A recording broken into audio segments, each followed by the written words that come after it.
Okay, Bob Toomey, I'm back. We've started a second tape. Since this is an additional tape now for mechanical advantage use in rescue, we'll go ahead and identify this tape as part 2 of the mechanical advantage rescue systems, rigging and rescue for mechanical advantage. I'm Bob Toomey, Chief of the North Carolina High-Level Extraction Rescue Team, and a state-certified instructor through the North Carolina Department of Insurance, Office of the State Fire Marshal, and a rescue instructor for the North Carolina Association of Rescue and EMS. This is part 2, the second tape of 2 tapes of series 1 on rigging mechanical advantage systems in rescue.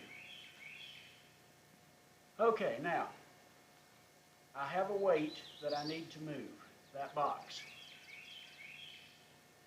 I have an anchor that I have tied a snatch block sling onto. Using the formula, again, CH, 2T, 2L, CH, 2T, CH. Clove hitch, marry the running end and the standing part together. Wrap 2 tight turns, 2 loose turns, which form the bites that are part of your anchor system, of your sling. 2 half hitches to bind the bites together, at least 2 more tight turns, and a clove hitch, with the rest of the rope coiled up and set out of the way. All right, now,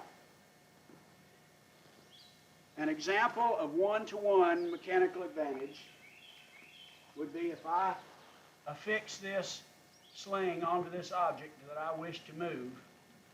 And you can see here that I have tied a figure 8 utility loop with a half hitch safety. I hook this into the carabiner system, which you may or may not be using carabiners depending upon what type of heavy rescue or mountain rescue or high-level rescue that you're doing. But if I want to give you the best example of a one-to-one mechanical advantage system, this is it right here. 1 to 1. My hands on the rope. There's the weight. I need to pull the weight. Keeping all the equipment out of the way, of course. If I go to pull this box, this is an example of a one-to-one mechanical advantage system. Simple one-to-one mechanical advantage system.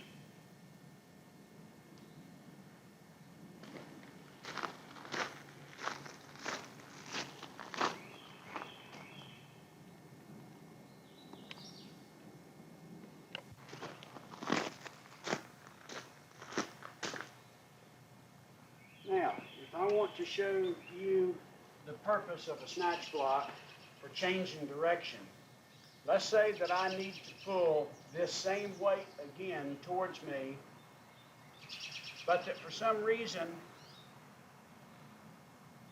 it takes more than one person to pull this and there's not enough room behind me for everyone to stand. But if I change direction and allow more people to be able to stand over here and get their hands on the rope, then I can apply more people at 1 to 1 to pull this load. I can put 4, 5, 6, 8 people on the rope, all pulling 1 to 1, and I add their capabilities at 1 to 1, and the sum of their capabilities exceed the weight of the load. Therefore, we can pull it at 1 to 1. So that being the case, what I'm going to do is I'm going to use a single sheave pulley as a change of direction. So what I do is I go ahead and I put this rope in the pulley. And it could be a snatch block sling like the one that I showed you earlier. The only reason I'm not using it is because it's been used for cable, and I do not wish to use a cable snatch block sling on this high quality rope. However, I could just as easily have hooked this snatch block sling in here, had this been used for rope instead of cable, and hooked the rope in here mouse the hook off so it wouldn't fall out, and I could accomplish the exact same thing that I'm going to accomplish using this mountain rescue type single sheave pulley. I'm using the single sheave pulley as a snatch block, which is what this is right here. But I'm using this to do the same thing as this because this has been used with cable. And you never mix cable pulleys with rope because of the potential for burrs and cuts and scratches on the pulley itself, on the sheave, to be able to damage the rope. So I'm going to use a rope pulley instead of this cable snatch block. Had that been a rope snatch block, it would have been the same thing. Now, I now have achieved a change of direction. The running in, going to the load, the standing part coming through this snatch block or single sheave pulley, and now I can still pull this load in the desired direction, but now because I could not put half a dozen rescuers on this bank or whatever the obstruction was right here, I have changed direction, like you change direction off of the top of the pull hook on Rescue 32 when you're doing a scree-evac. You pull off of the top of the hook down to the bottom of the frame of the truck and put a change of direction in where more rescuers can get on the line to pull. So now I can accomplish the exact same thing at 1-to-1 mechanical advantage, no different, and pull the weight with more rescuers on the rope now because I can change direction and get more rescuers on the rope. Now, if I break this all the way back in this direction, the fact that there is friction on this pulley itself, the fact that the friction of the rope going around the sheave, the fact that there's friction with the sheave turning inside the cheeks of the pulley about the pin, the more that I break this rope back toward itself, the less 1-to-1 mechanical advantage that I have. In a situation like this now, I may only have 3/4 or 7, maybe 8/10 to 1 mechanical advantage. It's definitely a little bit more difficult to pull there than it is if I'm out here pulling. Much easier to pull, and the less angle that there is in this change of direction, the easier it will be to pull the weight. The greater this angle, the less 1-to-1 mechanical advantage that you have because of friction and the change of direction and the fact that you're pulling in the opposite direction that you're trying to get the weight to move in. The more that you pull, the wider this angle, the more that you pull in the direction that you intend for the weight to go, the more efficient your 1-to-1 mechanical advantage will be. That's very important to keep that in mind when you're rigging a lot of change of directions. All right, so this is an example of change of direction, 1-to-1 mechanical advantage.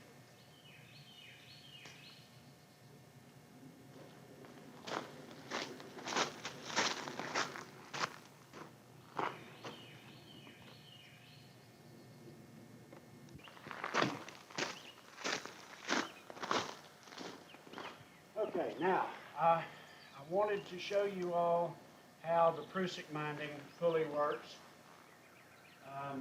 I have installed a Prusik minding pulley in this anchor sling. This is my backup. If I'm hauling, if the weight that I'm pulling, for example, was a Stokes basket with a patient in it and 5 rescuers, 2 on each side, plus 1 rescuer at the foot of the basket. They were all tied into the basket. And I was pulling this basket up a hill, for example, with the patient. You always want to have a backup safety on the main line to where if anything on the main system should go wrong, the backup system catches the load. Now, another thing to keep in mind is if you have a group of people on the haul line and they're on gravel and they start to slip and slide with the weight pulling back against them on a one-to-one advantage system like this, if they get bee stung, if anything goes wrong and they have to let go of the rope suddenly, you don't want all the rescuers and the patient to go all the way back down to the bottom of the hill. So you rig a backup safety system, which normally would be a tandem, double or triple wrap system. But in this case, I'm just going to use one Prusik as an example to show you that this works. This pulley, the cheeks of the pulley are designed such that now, if we're all on the haul line and we're pulling, I want you to watch what happens to the Prusik as it jams against the cheek of the pulley. If you'll notice, the pulley actually causes the Prusik to slide down the rope. Now, let's say for some reason somebody kicks open a bee's nest, or we have to let go of the rope, or the main system fails, and the backup system has to catch the load. Watch what happens when I pull on this. The Prusik that was in this position now, sliding along the rope as the haul line is pulled, now jams back against the brake system, the safety backup system. When we resume pulling again, watch what the Prusik will do. The Prusik will come against the sheave or the cheeks of the pulley, and as we pull the weight, the Prusik slides down. But as we let go, the Prusik grabs. That is an example of the Prusik minding pulley and the very practical benefits of using the Prusik minded pulley for a change of direction for your backup safety system. All right? All of these here now have been an example of one-to-one mechanical advantage. Now I'm going to show you a two-to-one mechanical advantage system.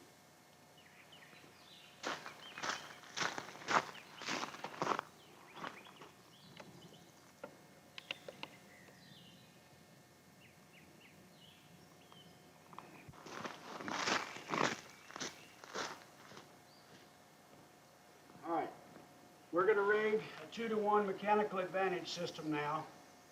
In order to rig any kind of a two-to-one mechanical advantage system with pulleys, there has to be a pulley or change of direction tied off on the load itself.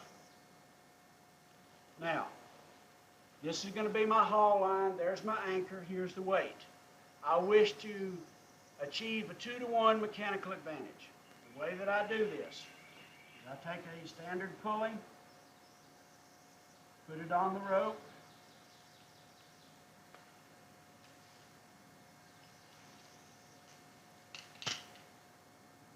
attach that pulley into the weight, and I bring this end back to my anchor and hook it to the anchor, securing the gate. Now, what I have here, and you can very plainly see, I have the running end tied off at the anchor. The running end goes to the weight through a pulley and back.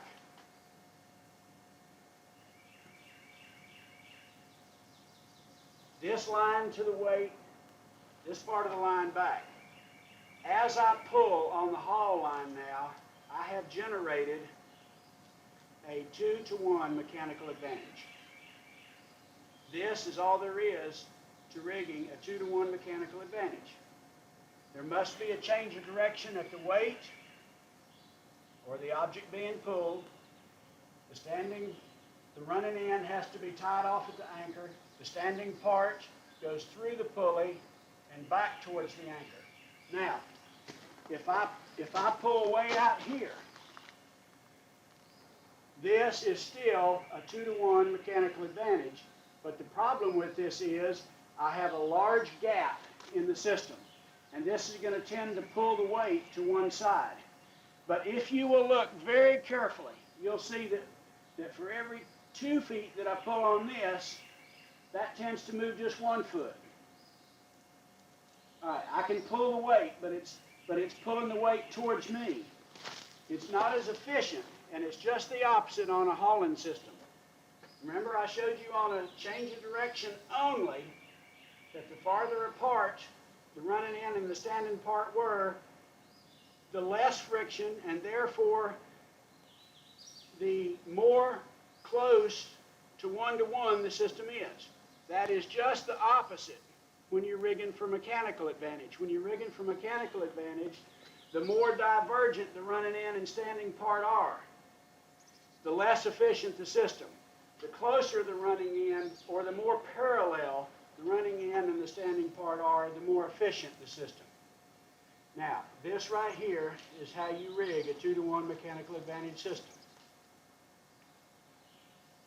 All right, now, if I was going to rig a safety onto this, the way that I would do that would be to hook my safety, hook a pulley in here for change of direction, my Prusik minding pulley, and have my backup safety.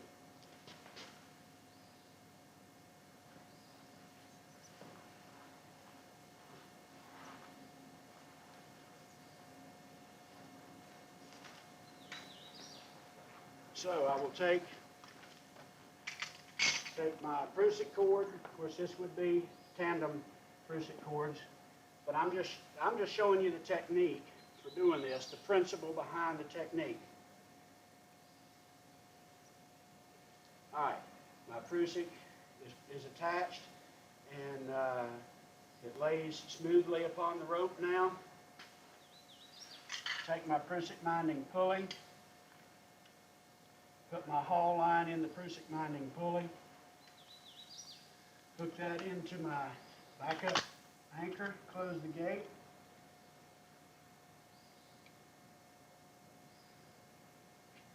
hook my Prusik also into the anchor, close the gate. Now as I pull on this system, I have a safety on my 2-to-1. But again, if we have to let go of the system, then I now have my Prusik safety. All right, pull on the system, the Prusik slides. 2-to-1 mechanical advantage. At this point in time, I'm going to focus up closely on this so you can see the 2-to-1 mechanical advantage system.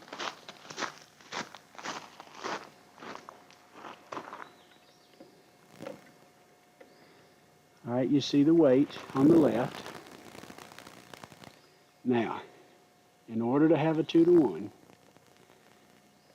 you have to have the running in tied off on your anchor, as I have there through that figure of 8 loop. All right, and then you can see here that I have a pulley at the weight, because I have to have a change of direction. Now, of course, in an emergency, you could change direction through a steel carabiner, but the problem with that is the tremendous friction that's generated. So my running in now comes from the anchor on my snatch block sling, down through the change of direction pulley, and back towards my anchor. And again, you can see the system here that's my backup safety, which as I go through a lot of these different riggings, I'm going to leave that safety off, because your safety officer and training officer is going to be expected to show you that. The gist of this film and this video is to show you how to rig mechanical advantage. So there is my 2-to-1 system now, rigged to pull the rope to pull the weight from left to right, as we have done. All right, 2-to-1. Now we'll rig an additional system here.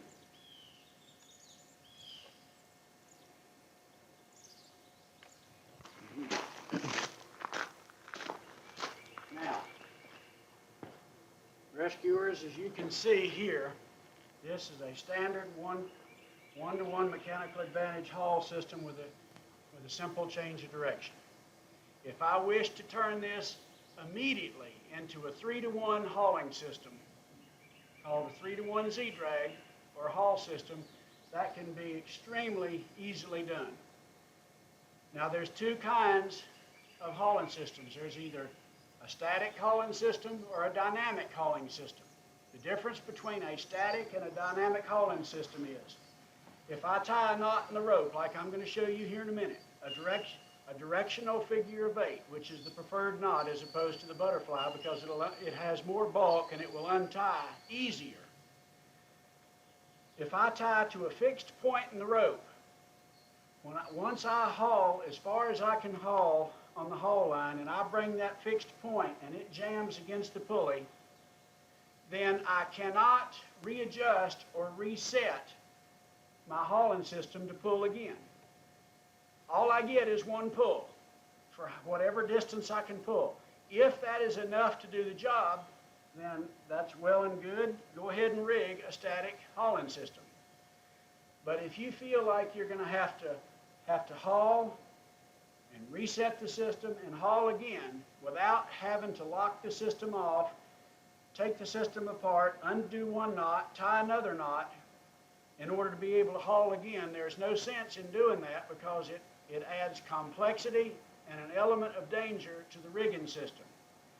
Rig it one of two ways. Either rig it static for a very short distance pull that you know you're not going to have to reset and pull again, or rig a dynamic system. Those are the only two ways to rig it. It's either rig static or it's rig dynamic. All right, to rig a static system, what I'm going to do is I'm going to tie a directional 8. If you'll remember from knot tying class, I told you that if you will face the opposite direction that you want the loop of the 8 to come to, and tie this directional 8 in such a fashion, remember that all of the loops must come out of the same bite of rope. In other words, 1, 2, and 3. I have now tied a static directional 8 into the haul line. Now, in order to turn this to a 3-to-1,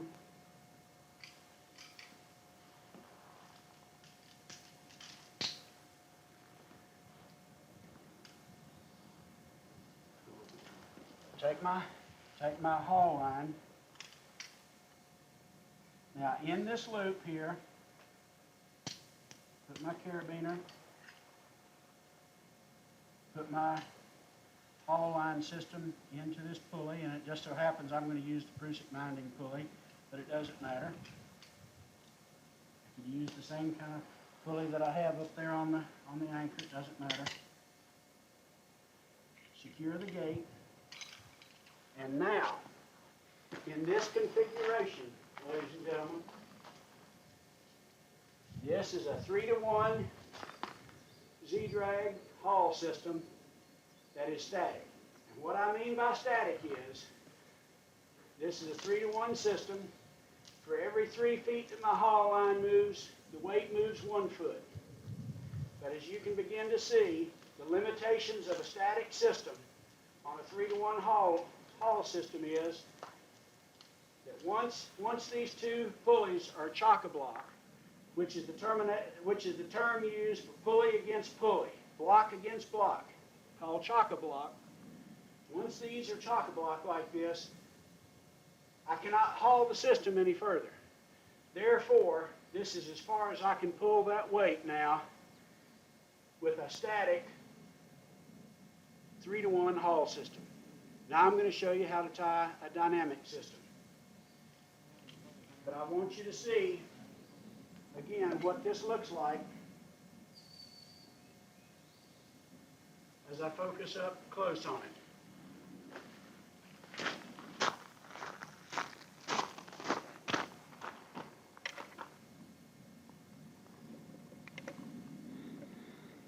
All right, we'll focus up on the system there. All right, that is a static Z-drag hauling system.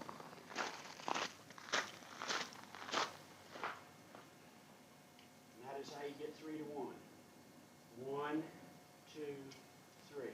Pulling in the direction of the load. This is a 3-to-1 mechanical advantage system, static, with an inline directional 8 pulling back in this direction. That's a miniature version of it.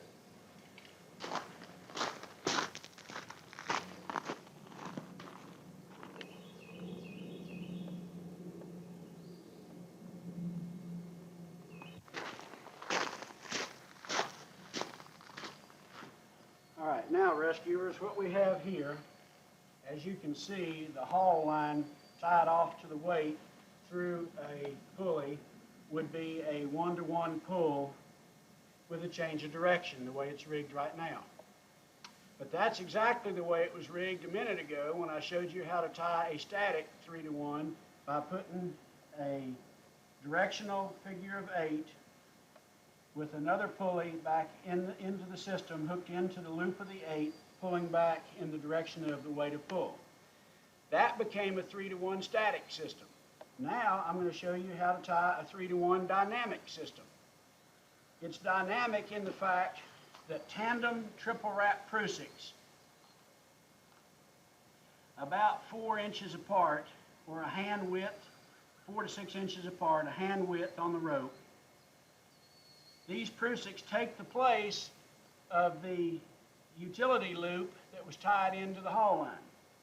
Therefore, this now becomes a dynamic system because the system can be, we can pull and slide the Prusik back and reset the system and pull again.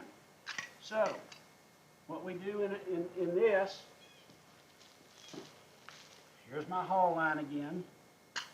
Haul line goes into the pulley system.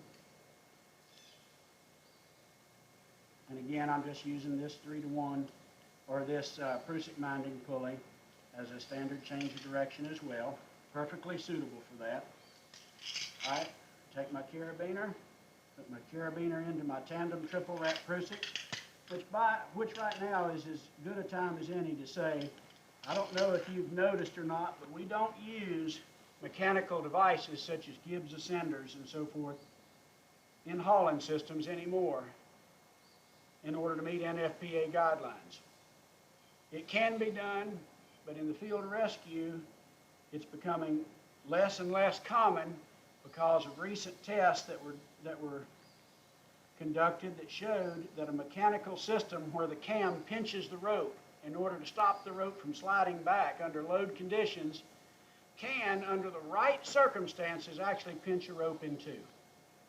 Therefore, you will never see me rig a system with mechanical advantage unless there's, with mechanical cams hooked to the rope, taking the place of these tandem Prusik, unless there is absolutely no other choice. And then I will be extremely careful how I shock load that or use the system. As you can see now, this is a standard 3-to-1 rig. Hauling line from the weight to be pulled through a change of direction pulley, back hooked into tandem triple wrap Prusik with the rope, a haul line going through that change of direction and back in the direction of pull in this direction. 1, 2, 3-to-1 mechanical advantage. If you have 2 Prusik cords that are exactly the same length, and that's all that you have, if you tie both of them triple wrap and try to have a gap between the two here, one's going to be shorter than the other. It is critical that you load both of these equally. If you have to, where 2 are the same length, tie a standard Prusik and a triple wrap with the proper distance between. All right, so now, as you can see, we can set these Prusik now, and we're ready for our first haul. So, 1, 2, 3, 3-to-1 mechanical advantage system. As you can see, 3-to-1 mechanical advantage system here. All right, I pull. For every 3 feet this moves, the weight moves 1 foot. And you can very carefully see that. All right, now, we've pulled as much as we can now, and now we have to come back and set the system. So we can actually come back, we can slide our Prusik down, set the system for a second haul, and pull on the haul again. Now the beauty of this would be is when we pull this system chock-a-block, such as this, our backup safety would be locked to where the weight would not slide back down. Then at this point, we could take the hauling system and slide our Prusiks all the way back up again and make another pull. Lock it off, slide the system forward, and make another pull, and we can keep doing that until the weight is where we want to get the weight to. That is the beauty of a dynamic 3-to-1 Z-drag hauling system, as opposed to a static system. That is the beauty of any kind of a dynamic hauling system over a static system. All right, so as you can see now, I'm going to pull this weight back. I'm going to focus in closely so you can see what a 3-to-1 haul system looks like up close.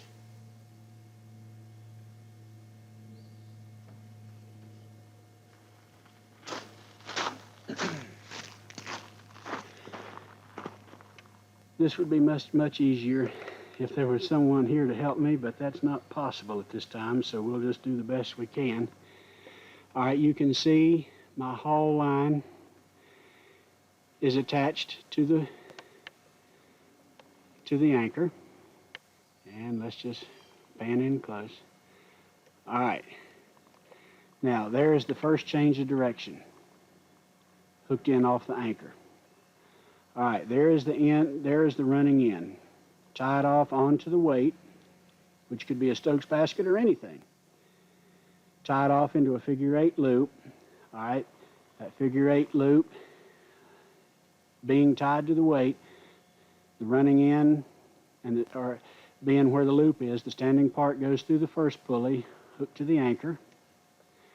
All right, that goes back now to where the Prusiks are tied into the system.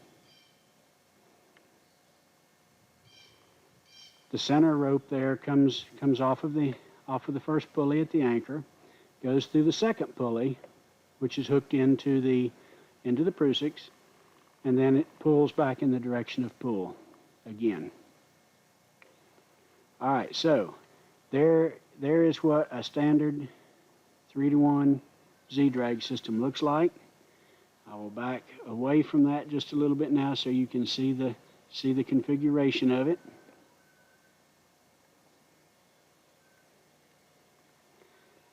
And ladies and gentlemen, there is your 3-to-1 dynamic mechanical advantage hauling system.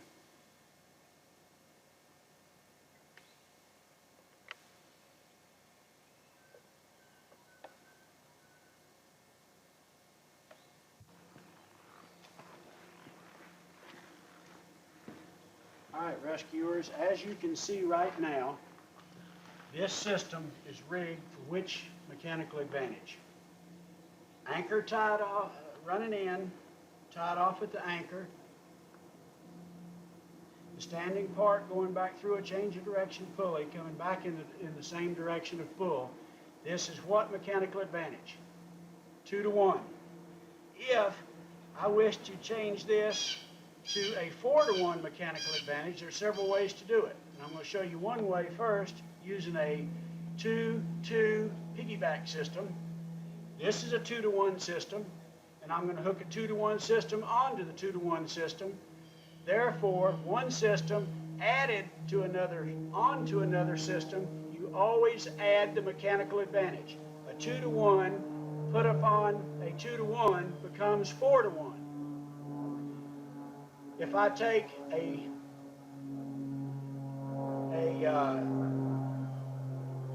4-to-1 mechanical advantage system, I can pull at one more advantage than I can the 3-to-1 Z-drag system, either static or dynamic. I have made the determination on this particular rescue that a 3-to-1 is going to be very difficult haul and a lot of work for the rescuers on the haul line. Therefore, I've made the determination that we need a 4-to-1. All right? Not having two sheave blocking tackles in order to accomplish the same thing, what I'm going to have to do then is I'm going to have to rig a 2-2 piggyback system. And here's what I'm going to do. This is a 2-to-1. I'm going to tie off into this a utility loop into this haul line of the first 2-to-1 system, and I'm going to hook a second 2-to-1 onto this 2-to-1. Therefore, the sum of the two 2-to-1 mechanical advantage systems will become 4-to-1. And I'll show you how we're going to do that.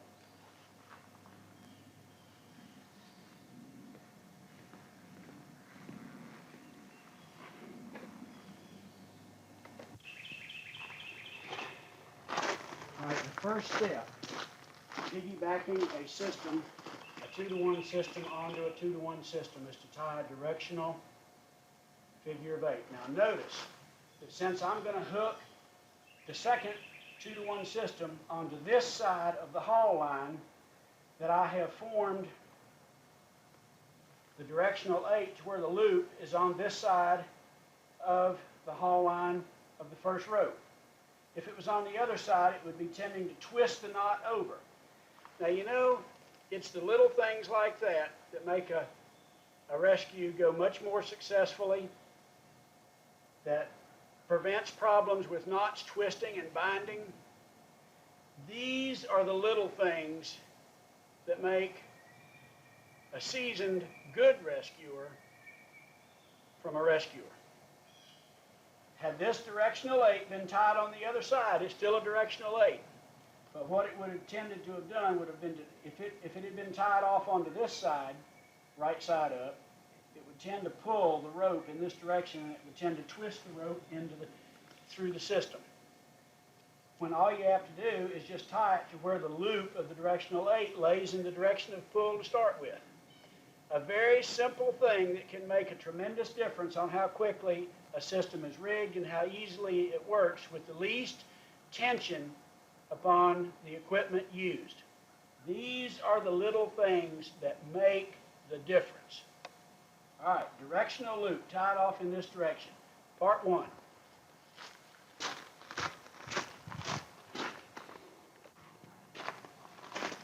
right, the next part, after I have tied this loop in, is to take my second rope, tie it off at the anchor. This is part of my second 2-to-1 system. Now, at this point, I merely hook the second rescue system into the first rescue system, essentially piggybacking the system onto the other system. And that's the terminology. Now, you should be able to see, this rope here is out of the way. Right here, I'm standing in the first 2-to-1 system. The first 2-to-1 system would come back here.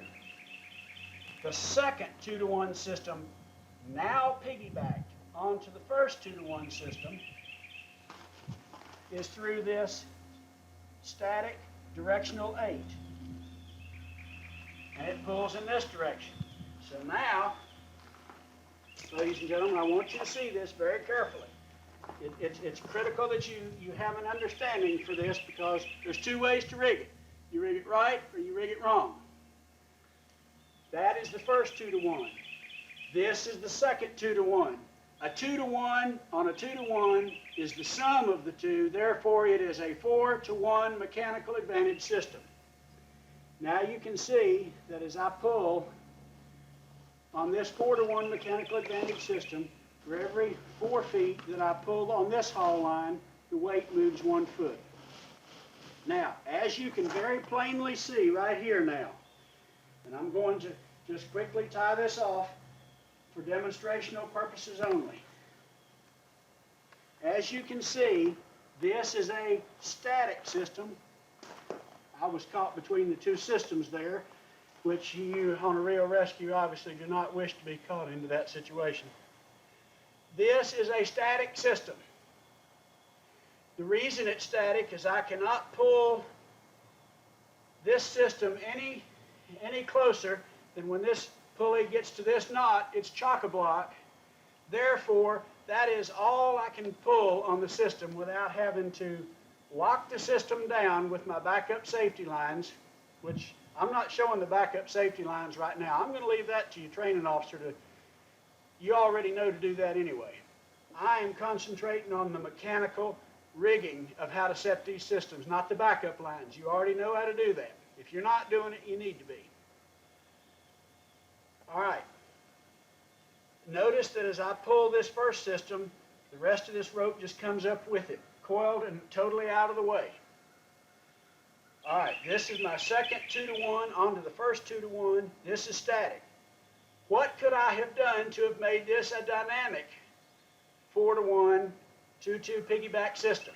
Instead of putting this directional 8, as I have, this could again have been tandem Prusik systems, where I could pull the system, set the safety, run the tandem triple wrap Prusiks back down, and pulled again.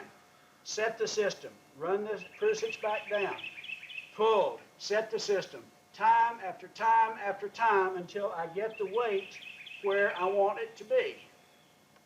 I have shown you a static system. This can be just as easily done with a dynamic system as I showed you on the 3-to-1 Hall system a few minutes ago. You can rig them static, you can rig them dynamic. I showed you the static. I'll show you the dynamic.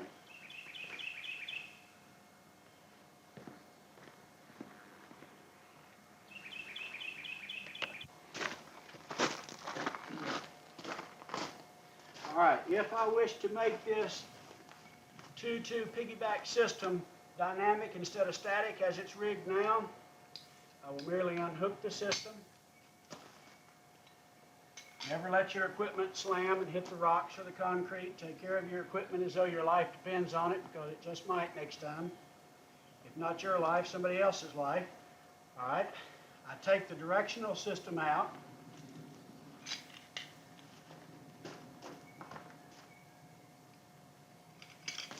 The static directional system, and now I hook in merely to a dynamic system instead of a static system. Close the gates, of course.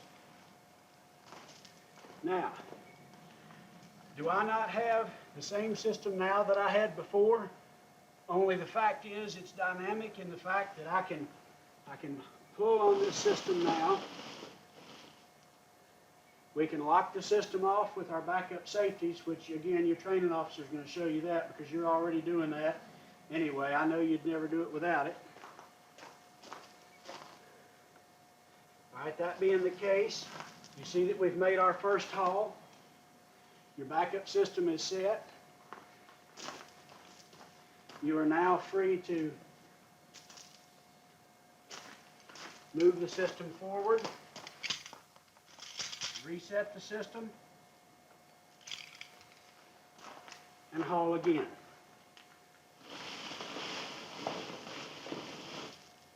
Set the system again, your backup safety, move the system forward, set your Prusiks, and pull again. Folks, that's all there is to it. It's either dynamic or it's static. But it's not either or, it's one or the other, depending upon the circumstances in hand. This is an example of a 2-2 piggyback system with the sum of 4-to-1.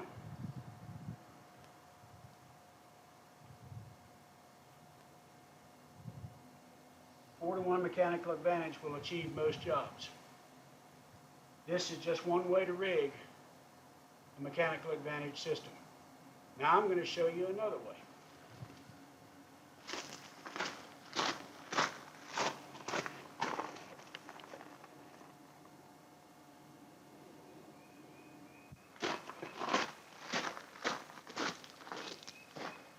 All right, ladies and gentlemen, in rescue, this is another 4-to-1 mechanical advantage system. Now you're probably sitting there thinking right now, my God, he pulled one on us. What has he done? I have rigged a 2-sheave block into a 2-sheave block,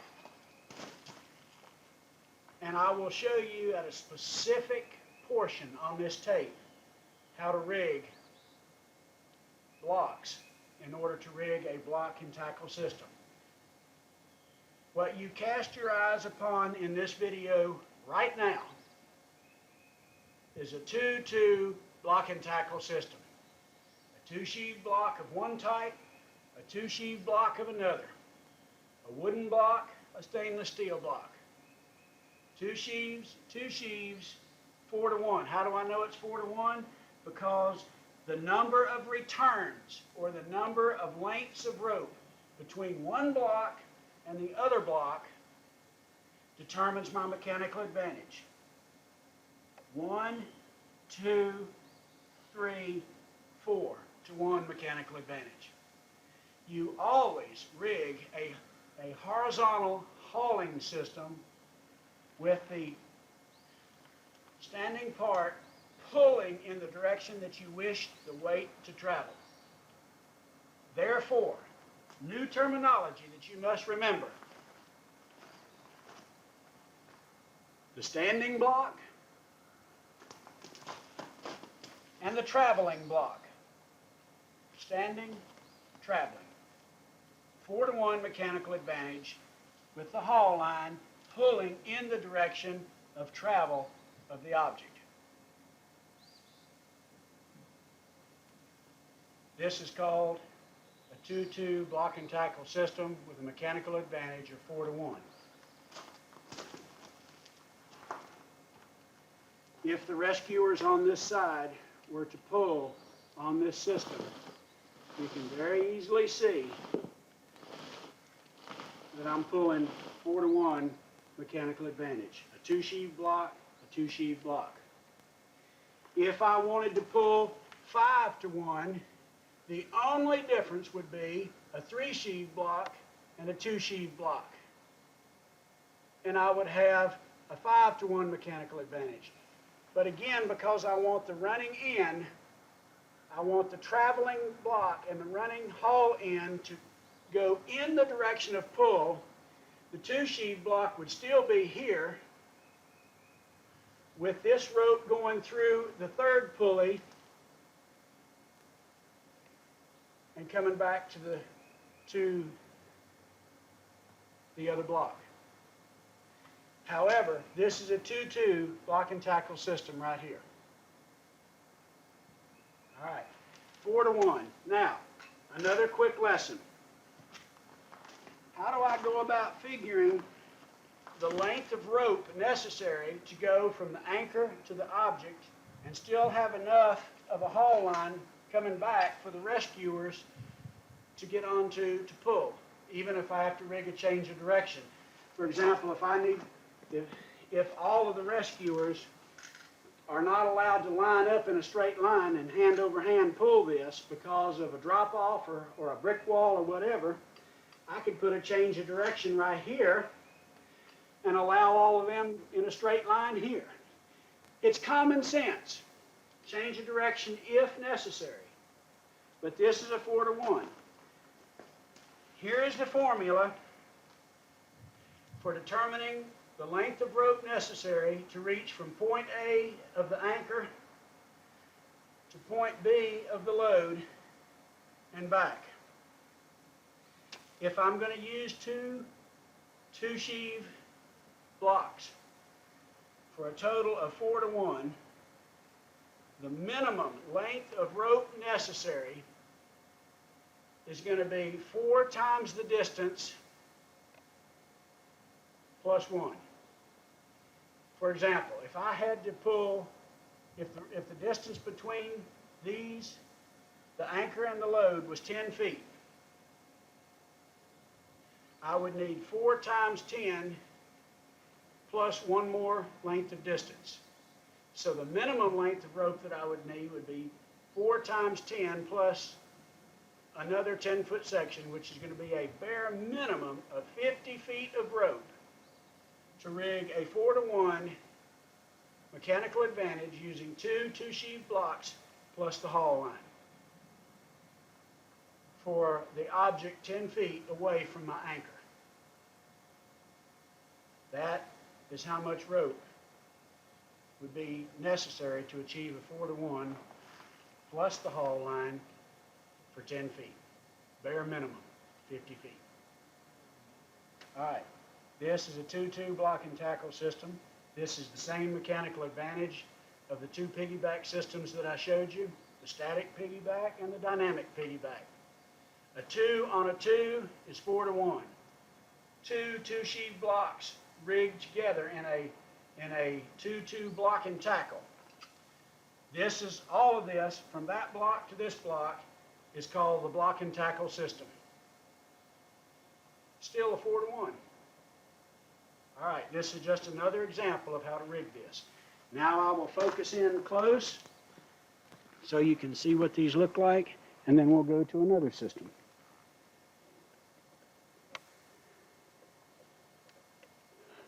All right, you see the anchor block.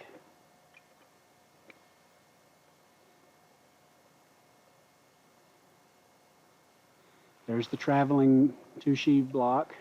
There's the load. So you can see how the running end coming off of the block is tied off onto the second two-sheave block with the haul line coming out. And that is what the rescuers grasp in their hands in order to be able to pull the system. So what you have here now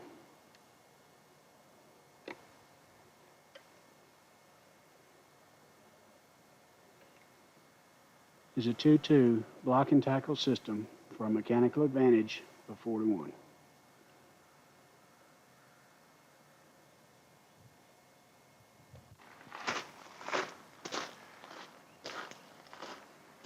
All right, folks. As you can see here now, I have rigged a 3-sheave block and a 2-sheave block for a combination of the number of returns, 1, 2, 3, 4, 5, not counting the haul line, but the number of returns between the sheaves itself is the mechanical advantage. Now this is 5-to-1, or look at it like this. The sum of the sheaves, 3 plus 2 is 5, and the sum of that equals a 5-to-1 mechanical advantage. Now, to start with, what we've done is I showed you originally 1-to-1. I showed you 1-to-1 with change of direction. Then I showed you a 2-to-1. Then I showed you a 3-to-1 Z-drag system, both static and dynamic. Then I showed you a 3-to-1 dynamic system, which is just what I said, static and dynamic. Then I showed you two different 4-to-1 mechanical advantage systems. The first being a piggyback system, a 2-to-1 system onto a 2-to-1 system. Then I showed you a 2-2 block and tackle, which is a 4-to-1 mechanical advantage system. And now I'm going to show you a 5-to-1 mechanical advantage system using a 2-sheave block and a 3-sheave block. Now, a good way to remember which block goes where, which block goes on the anchor, and which block goes on the load. The way you remember that is whichever block your haul line comes out of, it becomes the traveling block that is hooked to the load. That's the easiest way to remember it. So what we're going to do now is we'll go ahead and hook this block into the anchor, and we will pull this block out.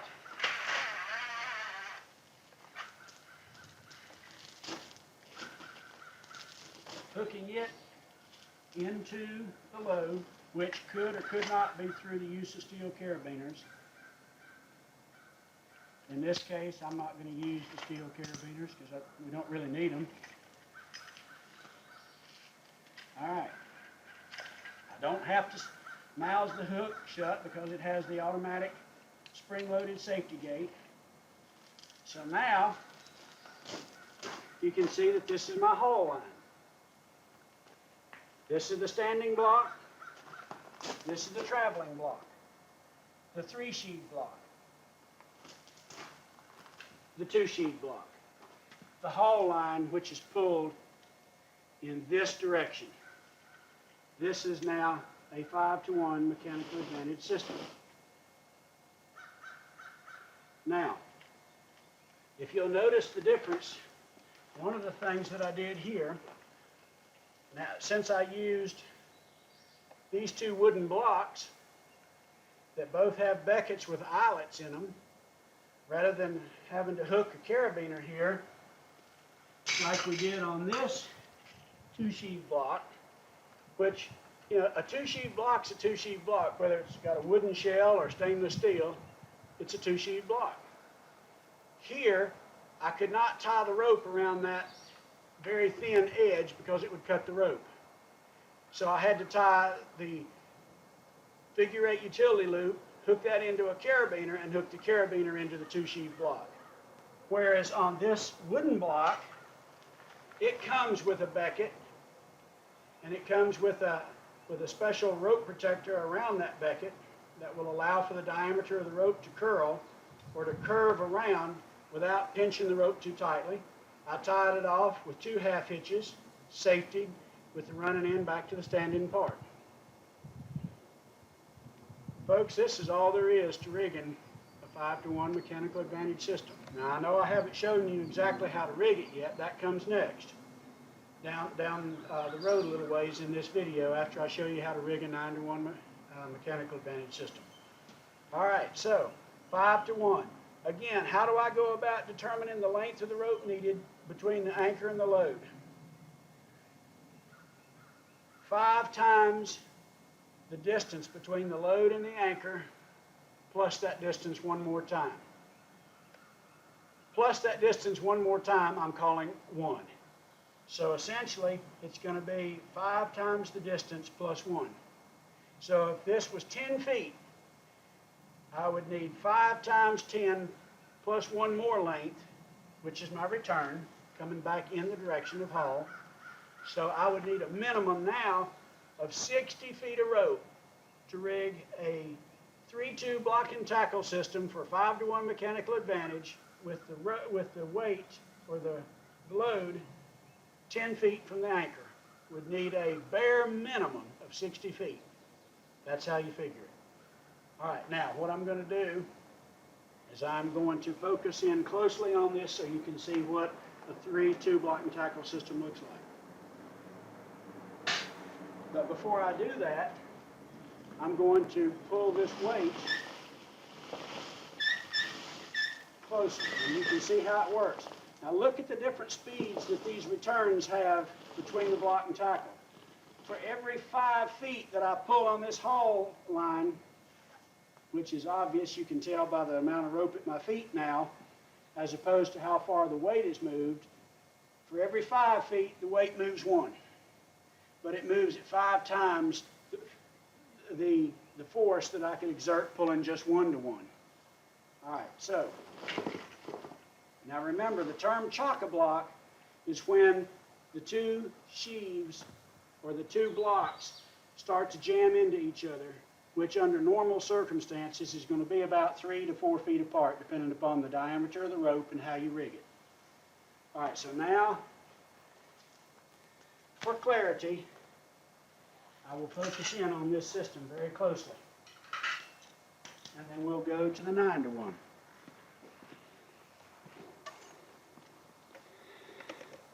All right, now, you see the standing block is the 2-sheave block that is hooked into the anchor. There's your anchor sling. The safety gated hook, always facing downward whenever possible. The 2-sheave, you can see how the becket has a piece of metal around it for the rope to go around the becket so as not to bend the rope at too sharp of an angle. It's tied with 2 half hitches, just with the end, in this case, seized together either with, preferably with twine, but I used tape here for demonstrational purposes.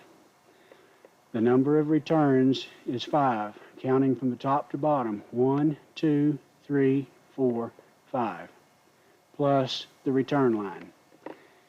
There is the 3-sheave block. You can see here, and I'll focus up even closer here to where you can see what the Beckett assembly looks like. You can see that the Beckett has this device around it in order for the rope to be able to tie. This is what it looks like. This is a loose piece of metal that is circular, that is around the Beckett, that helps with the diameter of the rope so that it doesn't break back too sharply at a 180-degree angle, the way it's tied off up there. So you can see that's what a Beckett looks like. Okay. There is the 3-sheave block, which becomes the traveling block, and there is the weight. Okay. 3-2 block and tackle system for an overall 5. All right, folks. Earlier in the video, I showed you that this was the proper way to rig a dynamic 3-to-1 Z-drag hauling system, and this is exactly what it is, a 3-to-1 hauling system with the haul line coming in that direction, the weight of pull, and this is the Z system, 1, 2, 3. In this type of a system, the direction of pull counts as one of the hauling system mechanical advantages. So, 1, 2, 3. Now I'm going to show you how to turn this very quickly and very simply into a 9-to-1 mechanical advantage system.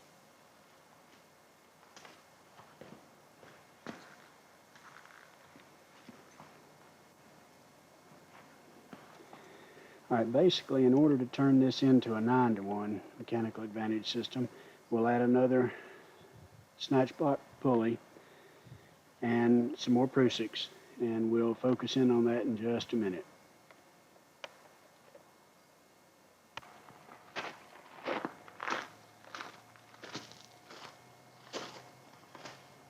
Okay, folks, let's talk about the 9-to-1 system now. As you can see, the original 3-to-1 came up through the pulley, went back to a pulley, and this would have been the haul line for a 3-to-1. Now, I decided I needed more advantage, so if you double a 3-to-1, strangely enough, you don't add, because you're putting a mechanical advantage in the same rope. If I am putting mechanical advantage in the same rope, like a 3-to-1, and I'm putting 3-to-1 more on it, you multiply if you put mechanical advantages in the same rope. Therefore, a 3-to-1 times a 3-to-1, 3 times 3 is 9. It becomes a 9-to-1 mechanical advantage because it is all rigged in the same rope. Now, it's very important, and I know it may be a little bit confusing, but it's very, very important to understand how you get mechanical advantage. For example, if I was to put a 2-to-1 onto this original 3-to-1, that would be adding the sum of the mechanical advantages, because I have a 3-to-1 in one system. I take a second system that is rigged at 2-to-1, and I put the 2-to-1 onto the 3-to-1. Because it's two systems, you add the mechanical advantage. That would be 5-to-1. If I was to put a 3-to-1 haul system onto this original 3-to-1 haul system, because it's two separate systems, would become 6-to-1. But if I rig two 3-to-1 systems in the same rope without a second system involved in any manner, then you multiply mechanical advantage, and this is a 9-to-1 instead of a 6-to-1. I I know that's confusing. I don't know any secret other than to tell you that you just have to keep it separated in your mind by a system. For example, if I was to take a 3-2 block and tackle, which is 5-1, and hook that on to this original 3-1 Z-drag, because it's two systems, I would have 5-1 plus 3-1 equals 8-1. If I took a 2-2 block and tackle, which is 4-1, and rig a 4-1 onto a 3-1, 4 plus 3 is 7.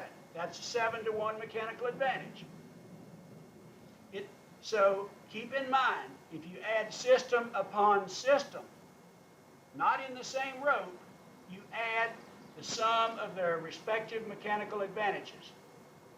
If you rig mechanical advantage in the same rope, you multiply. Therefore, a 3-1 with a 3-1 on it again in the same system becomes 9-1. Now, this is a 9-1 dynamic system with my haul line coming in the direction that I'm going to be pulling the load.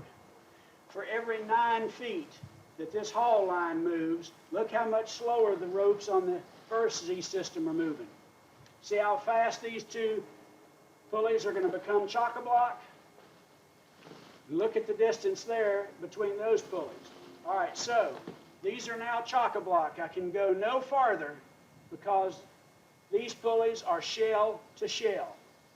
Therefore, I would lock the system off with my backup safety, which you know would be in position.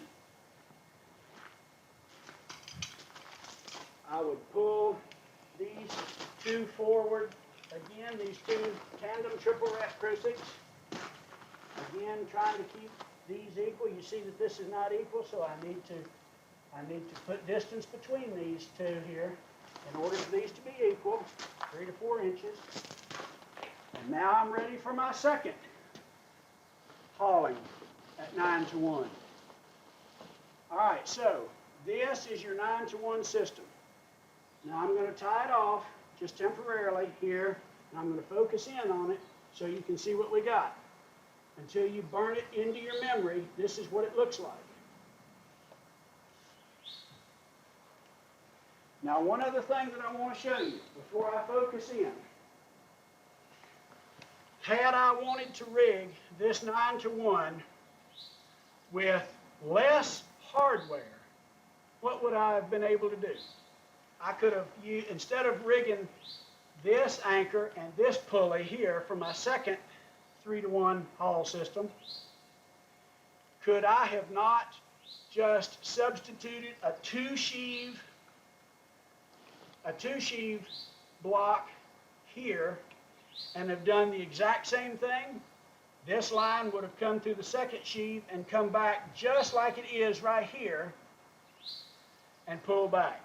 I could have eliminated a second anchor, a second carabiner, and a second single sheave pulley by this having been a two-sheave block instead of a single sheave block. I rigged it this way for the simplicity of showing you two individual, separate 3-1 systems in the same rope. If you could picture this now as a two-sheave pulley, you can see that the system would have worked very well. None of this would exist. This pulley would be part of the second sheave of this pulley, and I would have the exact same system as I have now. That is just a simple way of doing it. You don't need to rig it separate like this. You can if you want. It depends upon the circumstances of the rescue and the equipment you have available and the personnel present and their level of training.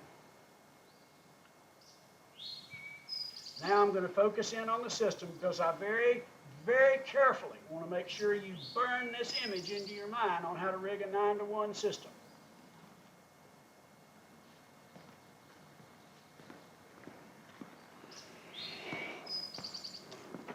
Okay, now let's focus in here. Okay, you can see that the stainless steel single sheave snatch block is the first part of the 3-to-1 that goes to the load, which comes back in another Z formation and goes to the second single sheave snatch block on top, which is the gold colored one, and it comes back to the second pair of tandem triple wrap Prusiks hooked into a single sheave pulley and the haul line, which I have simply tied off around the anchor post there for illustration purposes only. So you can see now that this is clearly a 9-to-1 Z-drag system. And that's how you rig a 9-to-1 system.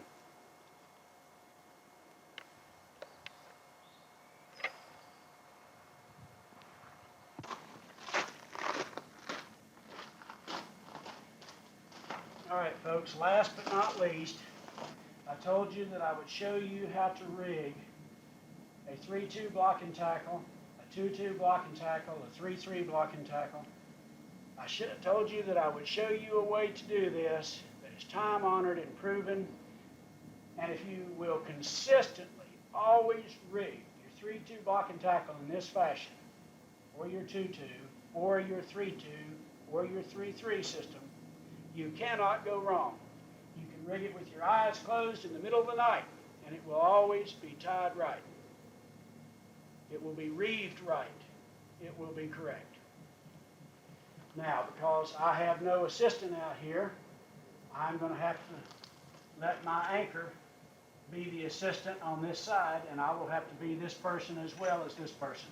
But I'm going to show you how one rescuer can do it. Take the running end. Lay your 2-sheave block on its side.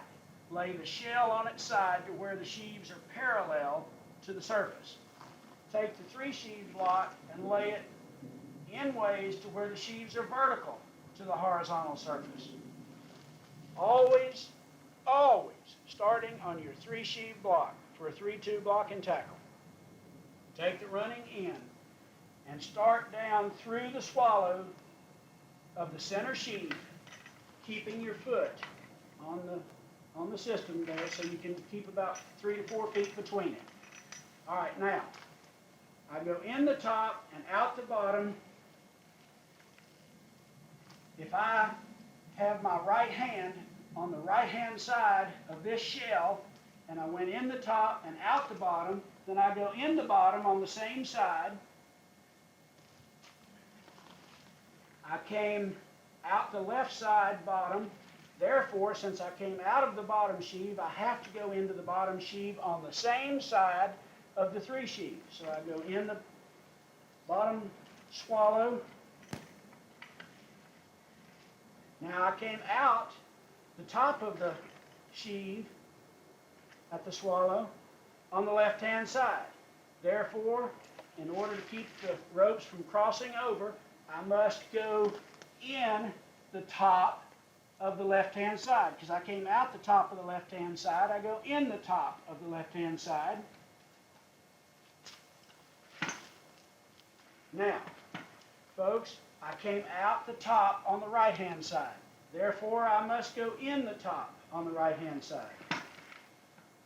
So I go through the swallow, in the top, right-hand side, and now you can begin to see that I'm about ready to tie the system off. Now I'm going to need a little bit of slack in order to be able to tie this off. Here's my running end, here's the standing part. At this point in time, there are no more sheaves here. Therefore, I have to tie it off on the becket. The quickest, best, and easiest way to tie this off is to put the rope through the becket, tie 2 half hitches against the becket, which is a clove hitch. There's 1 half hitch.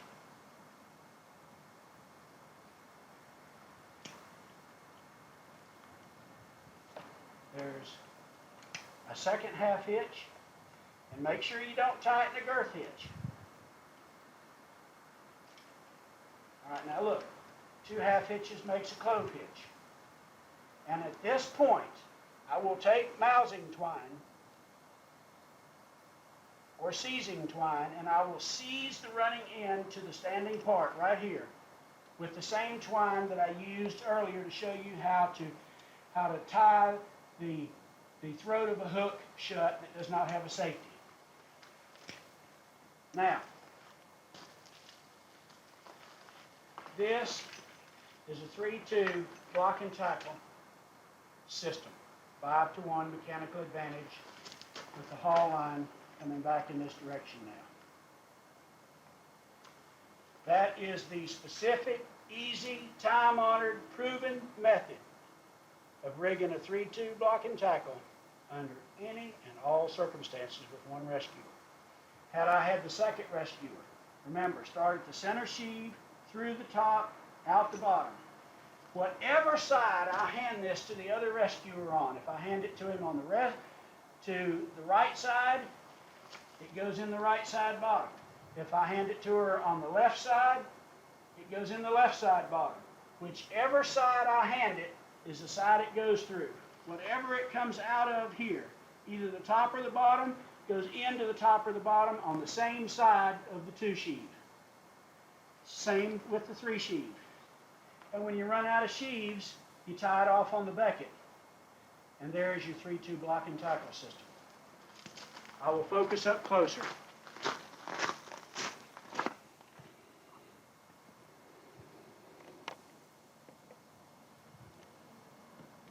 There's the system broad, and now here's the system close up. There's the 2 sheave.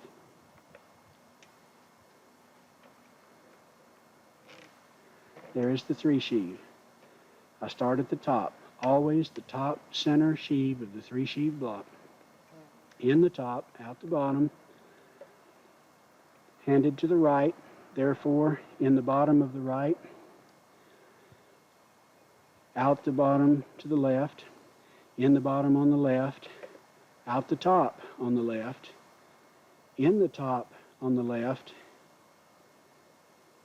in the top on the far right, because it came out of the right side of the 2 sheave block, it goes in the right side of the 3 sheave block, and back to the becket.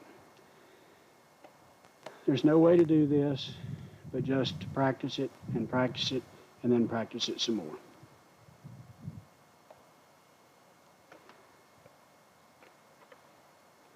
All right, we will summarize this particular video track and we'll be done.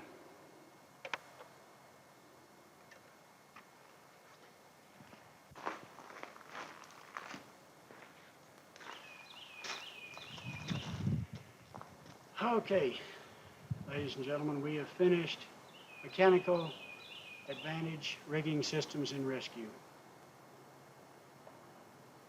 You've seen a 1-to-1 system in this part 2. You've seen a 2-to-2, a 2-to-1 system. You've seen 2 2-to-2 systems piggybacked for 4-to-1. You've seen a 4-to-1 static, a 4-to-1 dynamic, a 3-to-1 static, a 3-to-1 dynamic, a 3-2 block and tackle, a 2-2 block and tackle for 4-to-1. Then I showed you a 9-to-1 system, dynamic. Didn't bother to show you the static system because you can just about see the uselessness of a 9-to-1 static system unless you are specifically sure you need to rig to lift only a certain distance one time. Next, I showed you how to rig a 3-2 block and tackle. I showed you some tricks of the trade and some of the secrets that, quite frankly, just come from years of experience in rescue rigging for the real thing, as well as rigging for competition and teaching for years. 28 years worth now. I show you these little tricks of the trade to make the job easier, not to detract in any way or fashion or form from safety or methodology. But I will tell you one thing right now. There is not but one way to learn to do this. You read the books, you get the ropes, the pulleys, the snatch blocks, the mousing cord, the prusik cords, and everything that you need to do the job, and you rig them, and you rig them again and again and again until you're sick and tired of rigging them, and then you pick the material up and you rig it again. And you do this time after time, year after year, until it is burned into your memory how to do this. Unfortunately, I can't pour a magic rescue pill into your minds on how to do this. There is no other way to do it. It's like knot tying. Repetition and more repetition, and there is simply no way around it. It has to be done that way. I hope that this class, specifically designed to rig mechanical advantage and rescue, has been useful to you. I hope it's done you some good. How to apply these mechanical advantage systems in the field, there's not enough hours on a video to begin to show you how to do that. That comes from experience. And it comes from classes and rigging and going to more classes and rigging some more. You can rig 2 to 1, 3 to 1, 4 to 1, 5 to 1, 6 to 1, 7, 8, and 9 to 1 mechanical advantage systems.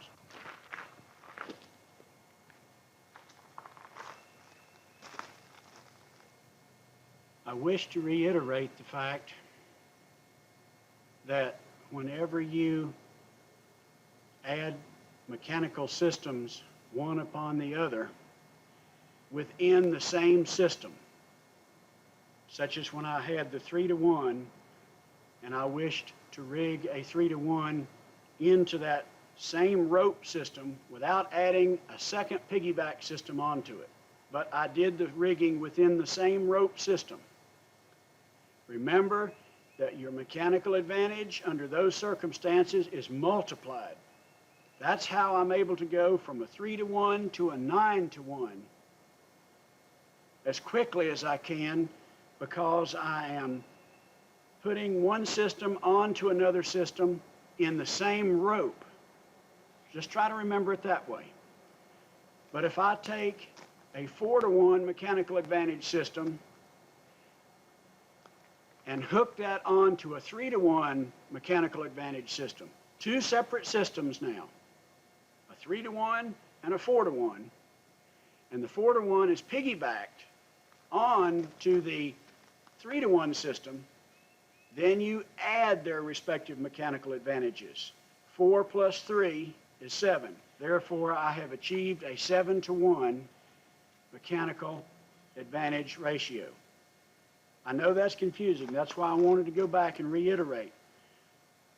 Adding systems in the same rope is a multiplied mechanical advantage system. Adding systems in 2 or more separate systems is merely to add their mechanical advantage systems.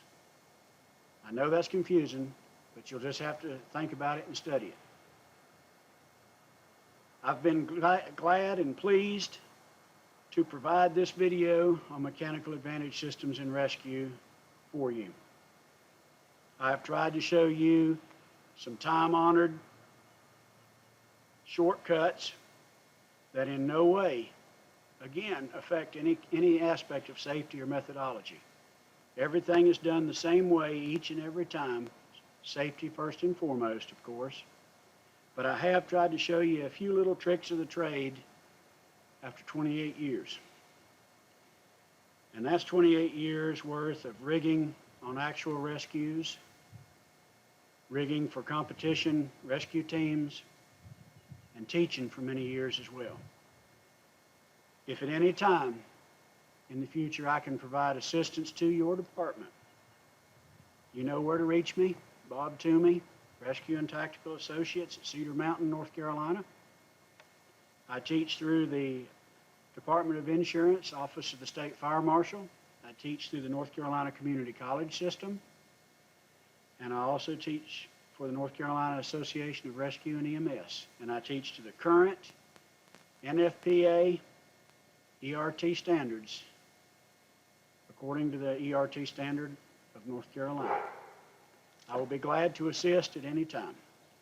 I hope that you will find this video useful, and if I may be of assistance to you, please feel free to call upon me at any time. Ladies and gentlemen, thank you for your attention, and I hope you have a nice day.